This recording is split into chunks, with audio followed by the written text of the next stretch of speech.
How is a girl in terms of my WWE SmackDown Live in 205 Live, June 11th, 2019 TV taping live experience? Of course, you guys do not know, this past Tuesday, I attended SmackDown Live and 205 Live from the Golden One Center from Sacramento, California. Of course, you guys have seen these past videos of my live experiences. Pretty much, I'll be discussing up until I got to the arena, my experience at the show, how, my overall thoughts on it, any noteworthy things that happened at the show as well, up until at the show. And that's pretty much what this video is going to be covering. And to be perfectly honest, it'll probably be a shorter one than my usual ones because there really isn't that much to talk about, at least in terms of my experience. I mean, I had a great time, but in terms of anything noteworthy and just the show itself really wasn't much to talk about, so it probably might be on the shorter end of my experience videos. But yeah, that's pretty much, exactly what we'll be discussing. Without wasting more time, I'm just going to jump right into the video.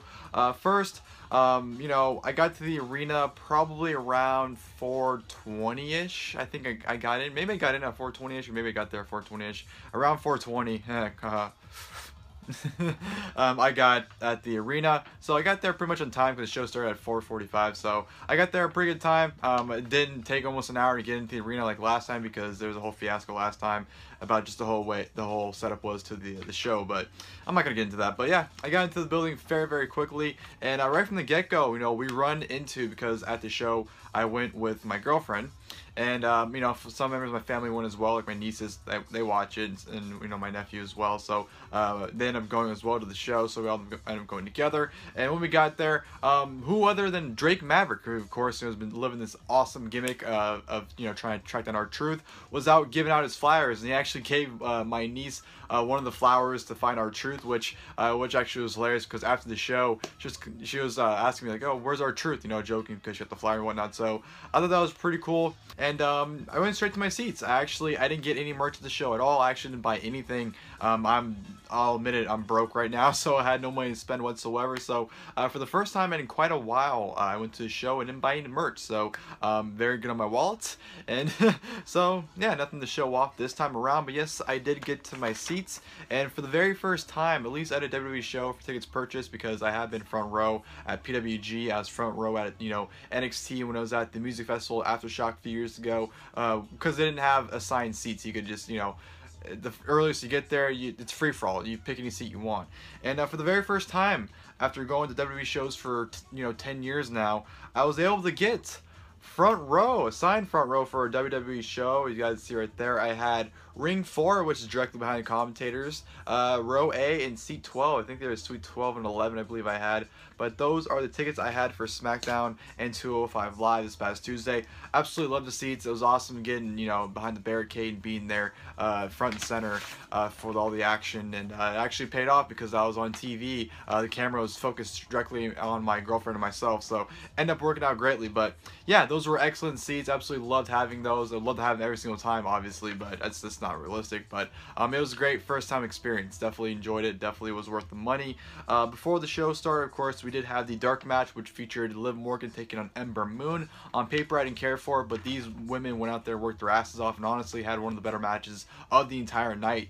Those two just went out there and had a really good dark match. Liv Morgan, I don't want to say crapped on her, but I kind of always kind of put her down a little bit. But her performance here against Ember Moon, I thought she was great. She had a really good showcase against her. She was putting one hell of a fight up. She had some great near falls. There's some good smooth transitions. There's even a great spot where they did the whole rolling around the ring thing, where they were doing inside cradles going back and forth around the ring, and the referee just kept getting one counts. It was absolutely awesome, and the crowd lost their minds for that spot. That needs to make TV one of these days. Liv Morgan, Ember Moon, put that on TV. That needs to be on TV. And of course, Ember Moon ended up getting the victory after she hit the Eclipse on Liv Morgan. Hell of a dark match. How that wasn't on TV is beyond me. Liv Morgan definitely impressed the hell out of me. Like I said, I had my doubts about her, but she definitely proved, at least to me, that she can go on her own in that match with Ember Moon. So that was a great match. Like I said, one of the better matches in the show, and it was a dark match. So hats off to both ladies. Then, of course, after that, we go into SmackDown Live, which, of course, opened up with Miz TV. Miz, of course, being a wild card, coming over from Monday Night Raw to be on SmackDown Live this week. And, of course, his guests were none other than Shane McMahon, Drew McIntyre, and Elias. I gotta say, our segment itself, it was very long. I don't know what WWE is with these segments and just being very long. I mean, some of them may only be like 10 minutes, but they feel like they're 30 minutes. Like, I don't know what the deal is, but yeah, it was nothing, really eventful that came out of it. You just had Shane bragging that he's beat Roman Reigns, he's beaten The Miz twice, blah, blah, blah, blah. And then, of course, Miz, telling McIntyre that, the moment Shane gets, he's going to turn on you. Basically, any kind of heel and babyface promo you'd get. It was pretty much exactly what you'd expect, to be perfectly honest. And, of course, it led into the first matches of the night. Shane pretty much says, Miz, I can tell you still want a piece of me, so guess what? We'll do this. You face Elias, you beat Elias, you face McIntyre. You beat McIntyre, you face me. That's how it's going to go. And that's exactly what it leads into. And, of course, the first match we have on the official broadcast of SmackDown Live is The Miz taking on Elias. Very, very quick. Nothing to it. Miz beat him with Skull Crusher finale in about 2 minutes. Nothing really noteworthy to say about Miz and Elias. And then, of course, go to Miz versus McIntyre, which is fine. Was nothing much to it. The only thing that was really noteworthy was Miz fucking up his springboard double axe handle. But besides that, nothing else happened. McIntyre won with the Claymore and defeated The Miz and crushed his hopes of facing Shane McMahon. So we thought. Shane ends up saying, you know what, Miz, I'm going to give you what you want. Ring the bell. Referee rings the bell. Shane puts him in his triangle choke and then tells referee to ring the bell, and Shane defeats The Miz for the 3rd time in a row in under 30 seconds. So the first half hour is completely dedicated to The Miz and Shane McMahon. Don't know why they feel the need to spend so much TV on one angle, especially when it doesn't really build to anything. And I don't know. I just kind of felt like even though it wasn't necessarily bad, I just felt like it wasn't progressing anything, and it was kind of a huge waste of time. But it was what it was. Shane stands tall. I thought it would completely lead out to Roman Reigns coming out, but Roman Reigns didn't come out, and he didn't even end up coming out at all on the show. It wasn't even there apparently. So I don't know. It was fine, but it was just way too long of all that to be happening on one show. We got a backstage segment with Ember Moon and Mandy Rose, just more, and Sonya Deville, just more Mandy and Sonya picking on Ember. So that was that. And then, of course, we had Daniel Bryan come out with Rowan, and they come out, and they were going to have a unification championship match against the Yolo County Tag Team Champions. Of course, Yolo County got a huge pop for, and everyone's chanting for Yolo County, which, of course, for in the area, you know what that means, or the county in general. Not know what that means like it's a joke or anything, but you know Yolo County. And Bryan said they're gonna do a unification match, and of course Harry Machinery come out and basically say why he dodges for a tag team title match. Then Bryan's like, no, you guys ruined it. We're not having this match. But you know what? How about you guys have a match, and maybe if you guys become the Yolo County Tag Team Champions, you'll prove yourself worthy to face us. And that's what happened. Heavy Machinery squashes Yolo County Tag Team Champions in like a minute. There really wasn't much to it. It was what it was. Backstage, we had R-Truth, of course, running with the 24/7 championship, and R-Truth is absolutely hilarious. The role he plays is so good. And then, of course, R-Truth got locked in a crate, and that's, of course, that crate got sent to LA for Raw next week. So, nothing really much with the 24/7 championship besides that, unfortunately, which is kind of a bummer because I was really looking forward to seeing what kind of shenanigans they would have had in the show with that championship, but of course they didn't, unfortunately, so that was kind of a bummer, but whatever. Of course, that led into Carmella taking on Sonya Deville.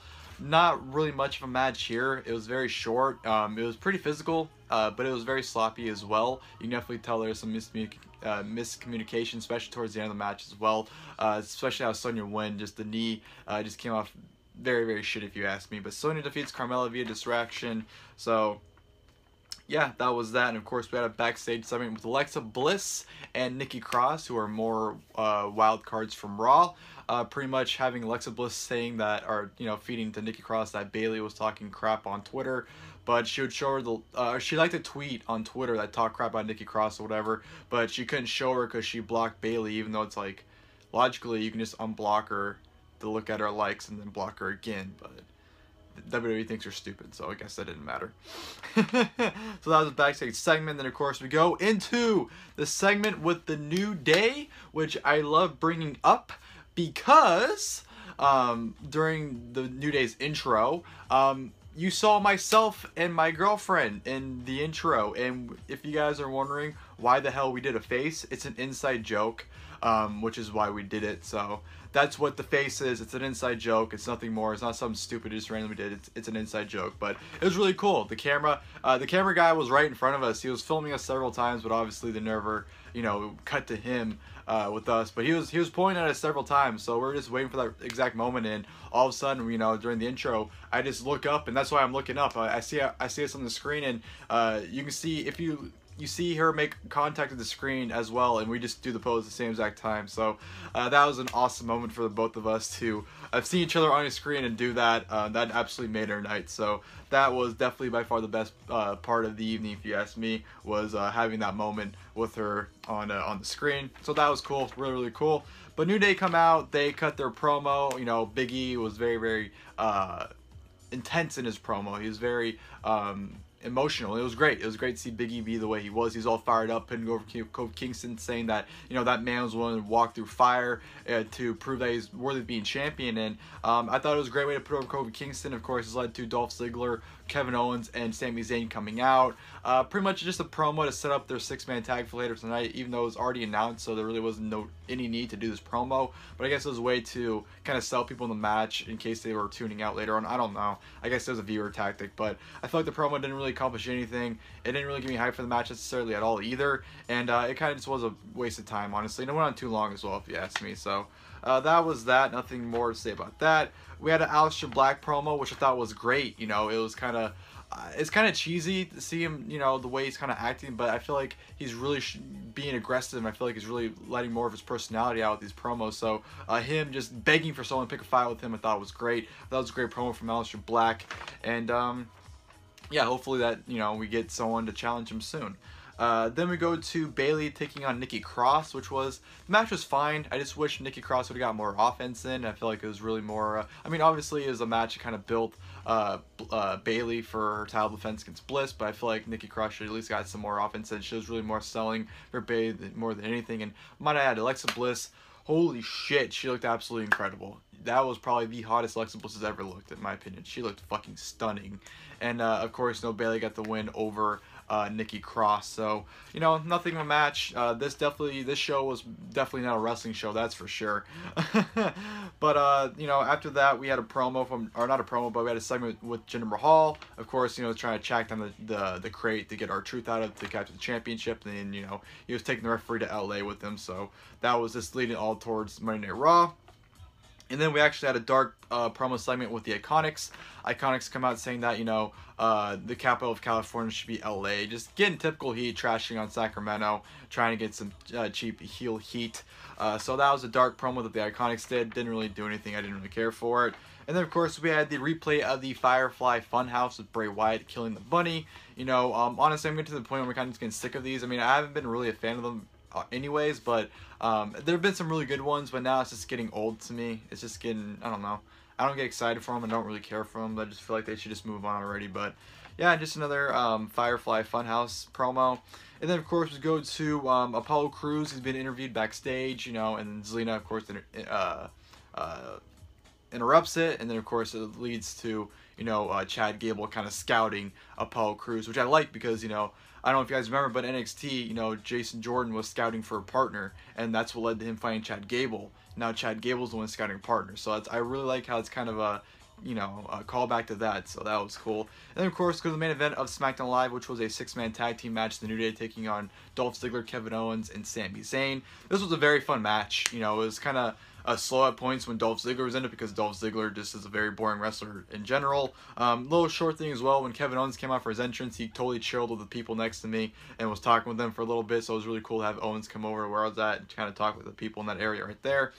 You know, and just, you know, the people in my section were kind of heckling Owens and Zayn too. Like, some guy even told Zayn to go back to Canada, and Zayn told him something, but I didn't really hear or was able to tell what he was saying. But this 6-man tag was very fun, especially the match was building towards Big E's hot tag, which, holy shit, did the place erupt for Big E's hot tag. That place went absolutely fucking insane for Big E's hot tag. And of course, that led to Kofi Kingston getting the victory over Sami Zayn with the Trouble in Paradise. So New Day wins in the main event. Like I said, I thought it was a very fun match. It was pretty good. You know, Dolph Ziggler being in the ring was the only down part about it. But besides that, it was very fun. Like I said, the place went unglued for Big E. And yeah, it was definitely a good, solid way to end the show. My overall thoughts on SmackDown Live itself. It was a whatever show. It definitely wasn't, you know, anything noteworthy. Wasn't anything really must-see. It definitely felt like a typical SmackDown episode from like 2013, 2014, 2015, where it was basically just, you know, a continuation of Raw, where, you know, the big stories on Raw would just transfer over to SmackDown Live, and they just continue it from there. That's pretty much what it was. A meaningless throwaway episode with, you know, a lot of promos, not much wrestling, and of course they had a main event that was really the only wrestling match on the show. So it was your old typical SmackDown back in the day match, which is very unfortunate because this whole wild card thing is really ruining SmackDown. I don't know. I think the whole rule needs to go away as a whole, but yeah, like I said, it really felt like a 2013 to 2015 SmackDown. That's really what it felt like, and just too many promos. Like I said, the wrestling was pretty much non-existent besides the main event.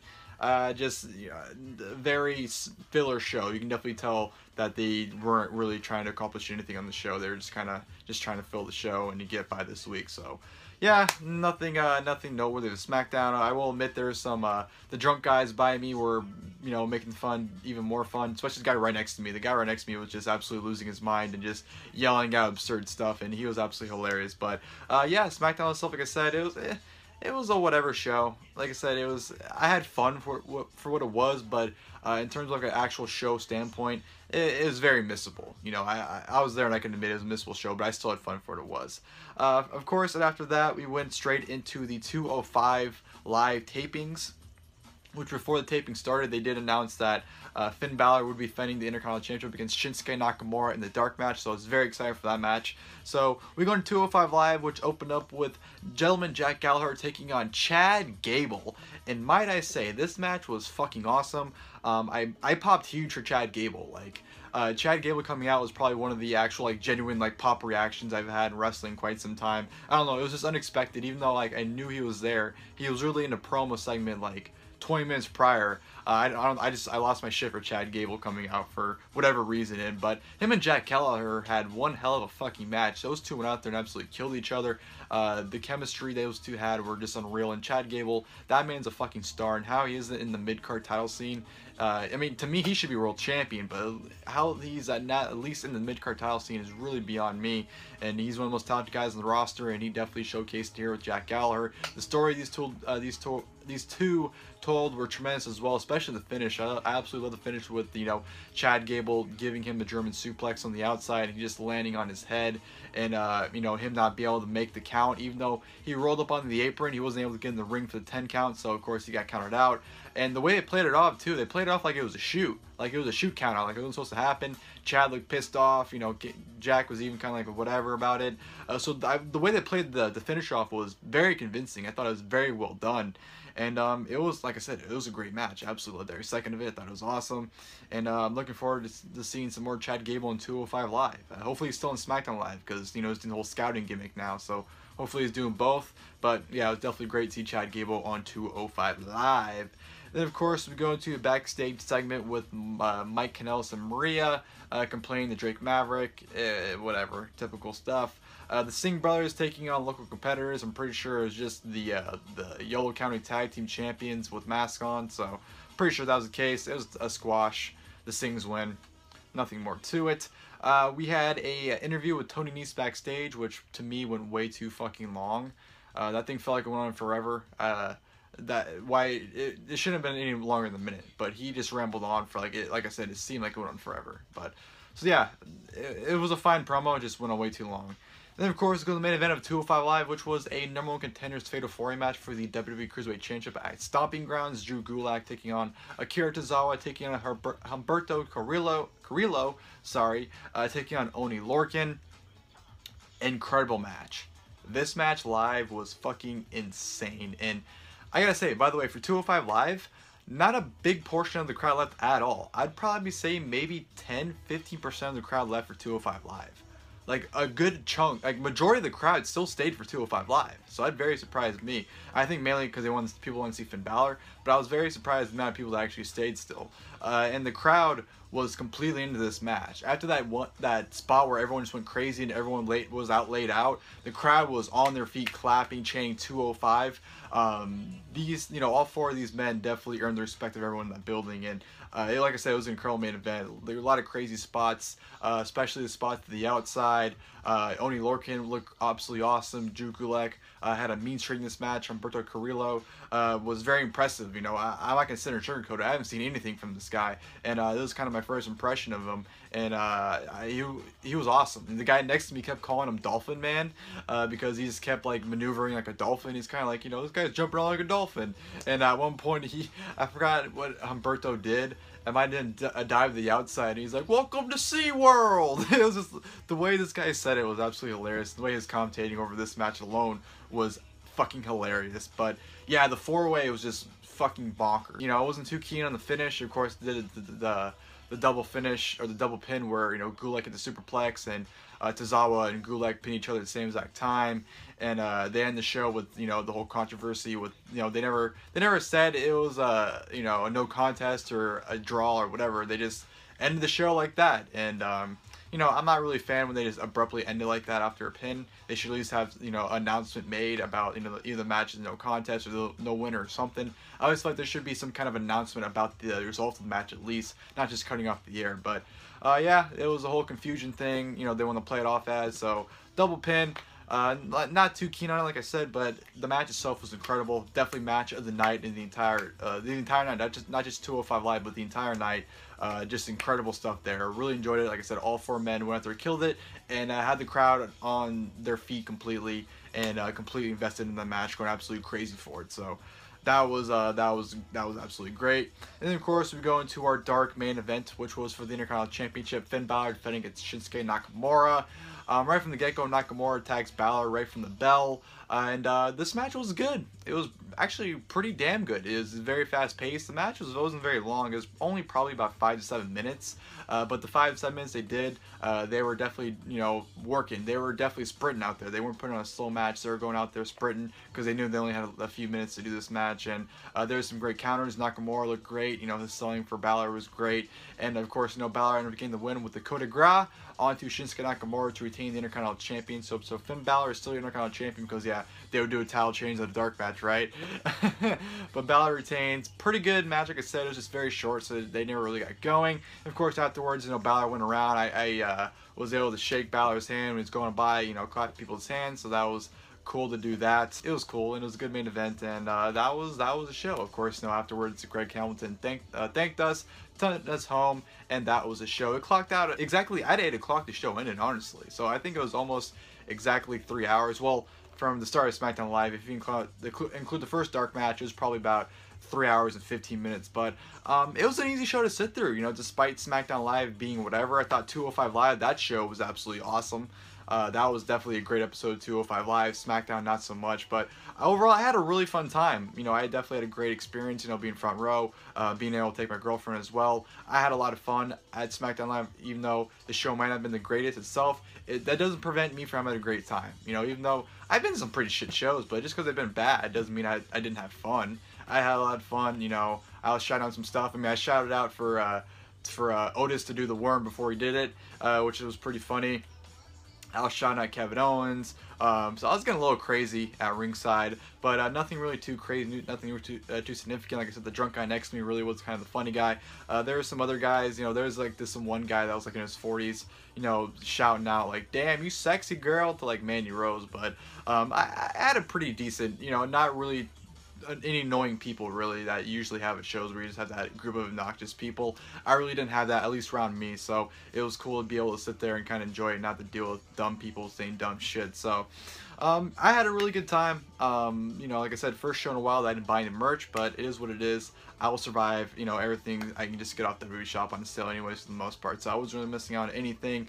But yeah, hope you guys enjoyed the video. I have some more shows coming up. They haven't officially announced it, but I should be getting a pay-per-view here again in October for Clash of Champions. I think October 5th or 6th or something like that was a date for Clash of Champions to be scheduled here at the Gold One Center in Sacramento as well. So I'm looking forward to that. I'll definitely be having an experience and live review video as well for that. I'm planning on going to the New Japan show in San Francisco in August, of course, for the Super J Cup Night 2. So I'll be probably doing a review and experience video for that as well. And of course, as well in October, not less wrestling related, but I will be going to another Game of Thrones live concert experience. So I'm very excited to be going to that. And of course, I will be making a video talking about that as well. So those are the the upcoming experience videos to look forward to on this channel. And once again, like I said, I hope you guys enjoyed the video. If you guys did, please feel free to leave a like below. And of course, until next time, I'll see you guys later. Thank you guys for watching the video. Come on